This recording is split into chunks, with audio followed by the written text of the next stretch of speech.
Enrique Sebach, ¿cómo te va, Enrique? Buen día. Buen día, ¿qué tal, Fernando? Es un gusto saludarte y gracias por el llamado. No, gracias a vos por atendernos. Enrique, vos sabés que estamos cerrando un año, bueno, con la economía como la hemos observado todos, pero ustedes con ojo, te diría, profesional y crítico, pero con un Milei que acaba de decir, bueno, el kirchnerismo se rasgó la vestidura, de decir que trabajaba para los pobres, pero la cuestión es que nosotros estamos cerrando el año con una baja de pobres de los pobres que ellos fabricaron, ¿no? Algo así, palabras más, palabras menos.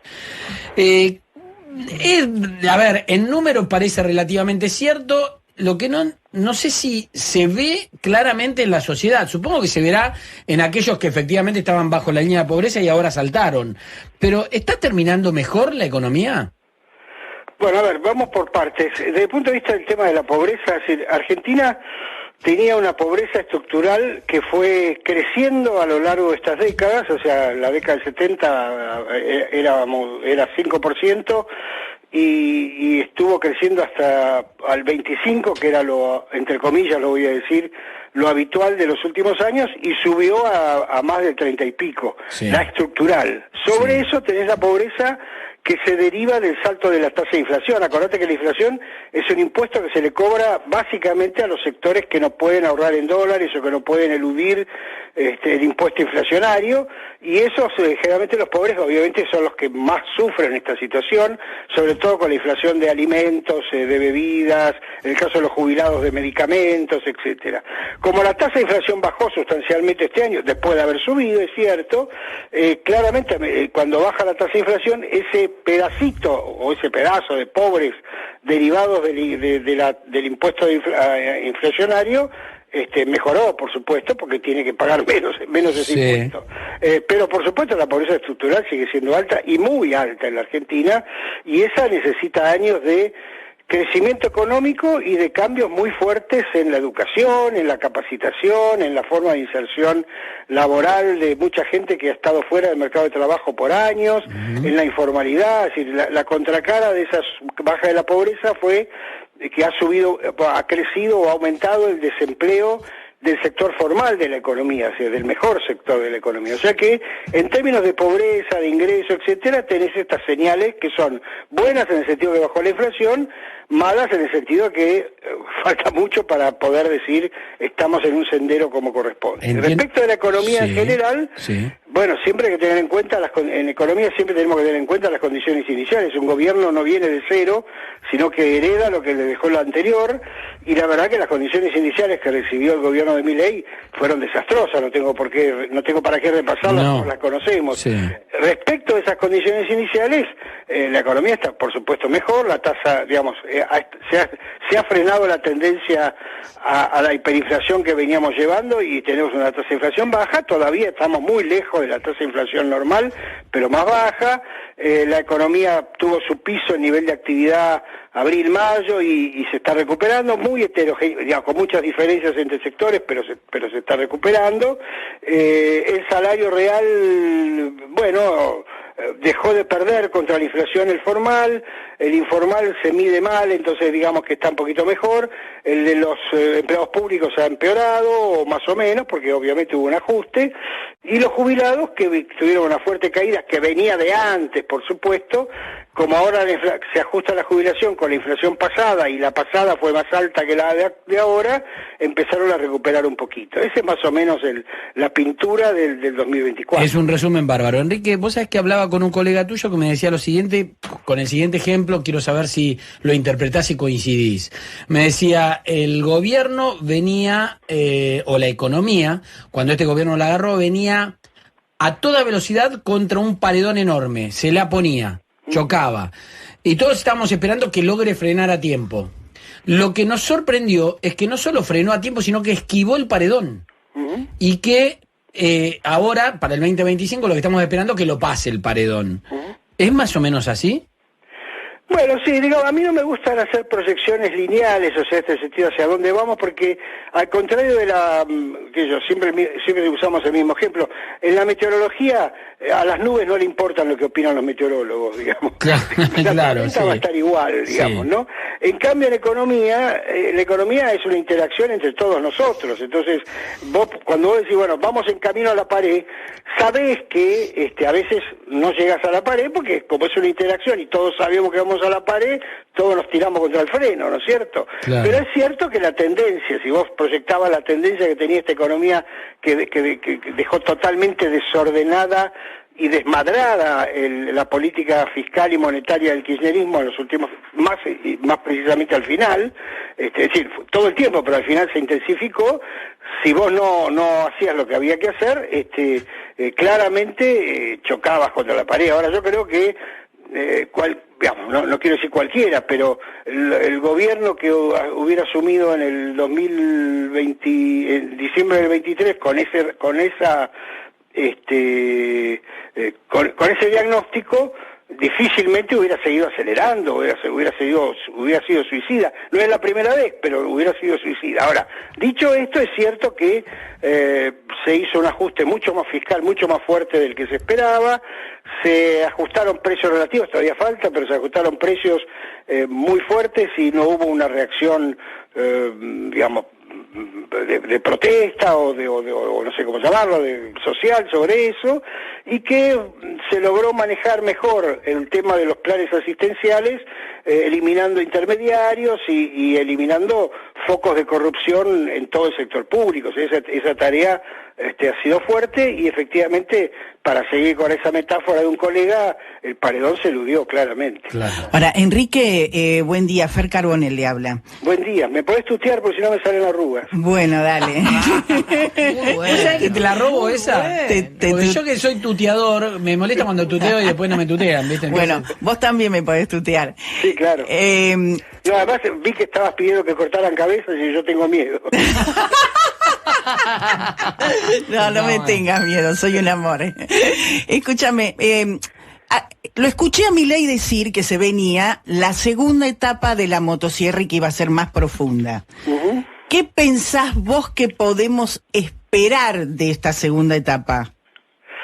Bueno, ahí tengo algunas observaciones. Justamente estaba trabajando en el tema. A ver, el Estado argentino es un Estado que obviamente creció desordenadamente, con corrupción, con sobreempleo, con organismos que no tenían ningún sentido, o mejor dicho, tenían el sentido de aquellos que eran favorecidos, y claramente la tarea del presidente Milei, del ministro Sturzenegger, fueron muy fuertes en ir eliminando organismos que no sirven, fondos que iban para cualquier lado, el manejo corrupto de la obra pública, etcétera, etcétera.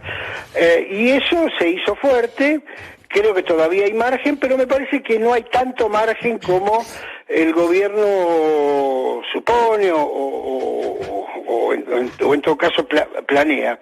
¿Por qué digo esto? Porque el grueso del gasto público argentino que le llega a la gente, lo que llamamos los economistas bienes públicos, educación, salud, justicia, si querés, son bienes públicos que el grueso lo proveen las provincias. O sea, acordate que desde las reformas de los 90, la educación, sobre todo la elemental, ¿no es cierto?, la primaria y la secundaria, pasó a las provincias. La salud, otra vez los hospitales, los planes de salud pasaron a las provincias, más allá de que hay una guía general desde la nación.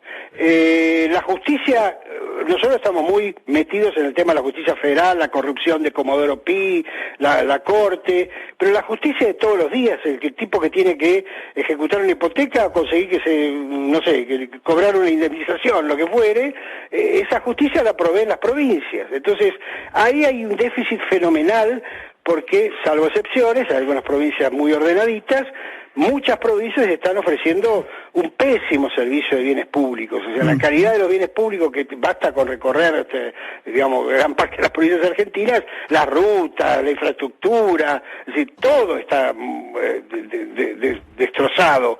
Son muchos años de destrucción. A eso agregarle la destrucción que hay en energía, en los puertos, etcétera. O sea, tenemos un problema nacional y provincial de provisión de bienes públicos que ha sido un desastre. Bueno, eso hay que recomponerlo, y lamentablemente en muchos casos eso requiere primero más plata, porque digamos no construís un puerto sin plata o cambiás una ruta sin plata, y segundo, una mucha más eficiente administración. Entonces la motosierra, que está poniendo más eficiencia a la administración nacional, no se está, otra vez con honrosas excepciones, no se está propagando, diseminando a las provincias, y ahí es donde aparece, me parece a mí, el flanco más débil del futuro, que no es imputable directamente a Milei, es imputable a un federalismo argentino que tiene que ser replanteado y que lamentablemente desde la mitad desde el mandato de la Constitución del 2000, de la reforma constitucional, que no se hace, ¿no es cierto? Enrique Loretoso te saluda, ¿cómo estás? Bien. En esto que vos decís, y tomo varias de los conceptos que mencionabas en la respuesta a Fernanda, hablaste de sobreempleo, hablaste de que no hay tanto margen respecto de una motosierra más profunda, el tema de las provincias y el federalismo y demás. ¿Cómo juega la, si querés, visión de una sociedad que está empezando a ver el desempleo como un problema? Aparecen varias de las encuestas en las que se consulta, ha desaparecido la inflación y empieza a crecer el tema de la preocupación por el desempleo. Bueno, claro, lo que pasa es que, déjame hacer una pequeña introducción a la respuesta. ¿No? La inflación te permite ajustar salarios sin ajustar empleo, porque cuando vos por un mes no das un ajuste salarial, bajaste el salario. Y entonces las empresas, en lugar de despedir gente, si estaban en esa necesidad, bajaban los salarios y entre comillas lo digo, solucionaban el tema. Cuando baja la tasa de inflación y ya no tenés el mecanismo de la inflación para licuar salarios de la gente, ya ahí tenés que mirar para adentro. Y si efectivamente tu negocio no está dando, tus márgenes han caído, la productividad no ha crecido, etcétera, bueno, sobre todo en el sector formal de la economía, que es donde se está viendo esta situación, empezás a ver en algunos sectores, en algunas empresas, ajustes. Y eso tiene que ver con los problemas internos de las empresas y tiene que ver con el nuevo escenario, porque ahora estás en un escenario, insisto, sin inflación, con una economía que tiende a estar un poquito más abierta, todavía nos falta, pero más abierta, quizá con algo más de competencia. Y entonces ahí aparecen los problemas que marcamos siempre y que se vinculan con la respuesta anterior. Tenés una presión impositiva muy alta para aquellos que la pagan, y entonces las empresas pierden competitividad para poder competir con las importaciones, tenés fallas de infraestructura, tenés fallas ahora en enero, febrero, marzo, las empresas tienen que dejar de consumir energía eléctrica para que no nos corte en las casas. Tenés un problema muy serio ahí, y a eso tenés que sumarle que recién ahora está apareciendo el crédito y compiten con empresas en países que tienen crédito barato y que le pueden ofrecer crédito a los proveedores o a los clientes, mejor dicho. En fin, hay toda una cosa que hay que replantear en la Argentina y hay una secuencia para eso. Entonces, esa secuencia te exige mejorar la competitividad del sector público y mejorar la competitividad del sector privado. Y la economía argentina, por falta de educación, por falta de incentivos, porque la verdad que te daba lo mismo, ha perdido mucha productividad, mucha capacidad de producir mejor hacia adentro de las empresas, que estaban más entretenidas no es la palabra, más ocupadas en cómo sacar una licencia a quién tenía que coimear para sacar una licencia, claro, que en trabajar hacia adentro, y un sistema impositivo, incluyendo, bueno, ahora se llama ARCA, incluyendo el ARCA, sí, que es muy, muy, muy ineficiente. Entonces, todo eso hay que arreglarlo. Ahora, lamentablemente, eso no se arregla en un día. Eso es un proceso. Nosotros cuando vemos los países exitosos de Latinoamérica, Brasil, dejo de lado Brasil, Chile, Perú o Uruguay, vos estás viendo el final de la película. Claro. Pero la película esta duró muchos años. Entonces, claro, hasta llegar al final ese. Claro, y el problema que tenés es que en el medio la adaptación es complicada y hay empresas que pierden y hay empresas que ganan, hay sectores que pierden y sectores que ganan, y no es en economía, en la teoría económica nosotros llamamos la economía mecano, o sea, bueno, es un viejazo, pero la economía plástica, ¿no? En el sentido que vos decís, bueno, cierra una empresa que hace inventos, qué sé yo, autos, pero abre una empresa que hace tractores, y como más o menos la gente parecida va para acá y va para allá. En la práctica eso no es tan fácil, o sea, en la práctica cierra una empresa y la que abre no toma el mismo empleo, no está en la misma región, no tiene las mismas tecnologías, se viene un desafío importante en ese sector. Enrique, soy breve y te liberamos y te agradecemos con las dos últimas. Tema impuesto país que ahora se cae, deja de recaudar determinada cantidad de dinero para el Estado. Hay preocupación por cómo se va a suplir eso y la posibilidad de que se caigan otros impuestos también y que no caiga la recaudación. ¿Eso se consigue con mayor ingreso o más motosierra?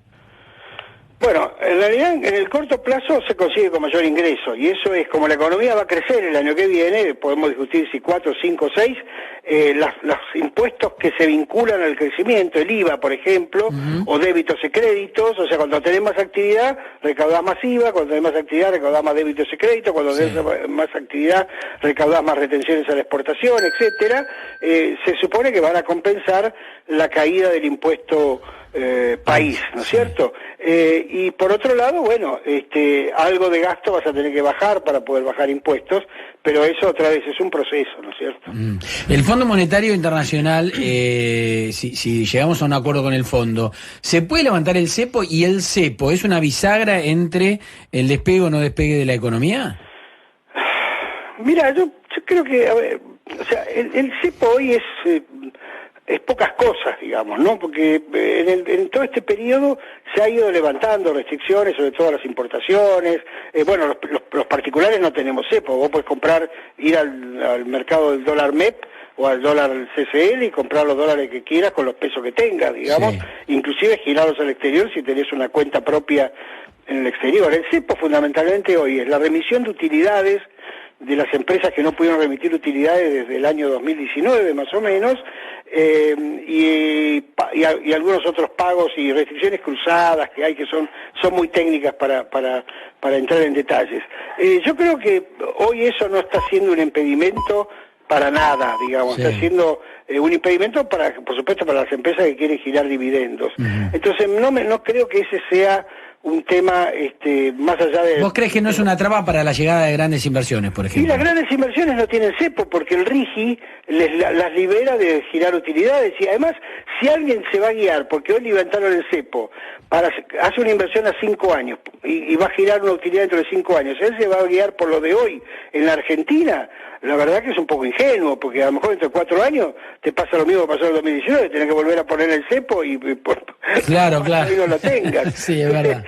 Acá el tema central es que vamos a traer inversiones si hay negocio, si hay utilidad, si hay buena calidad del trabajo, si hay buenos sistemas impositivos, o sea, vos vas a donde hay negocio, y si hay negocio invertís y vas viendo cómo te las arreglás. Si no hay negocio, por más que te prometan que vas a hacer, que te van a sacar todos los impuestos, que vas a andar fenómeno, si no hay negocio no invertís. Enrique, te mando un abrazo, gracias por todo y que tengas una feliz Nochebuena y mejor Navidad.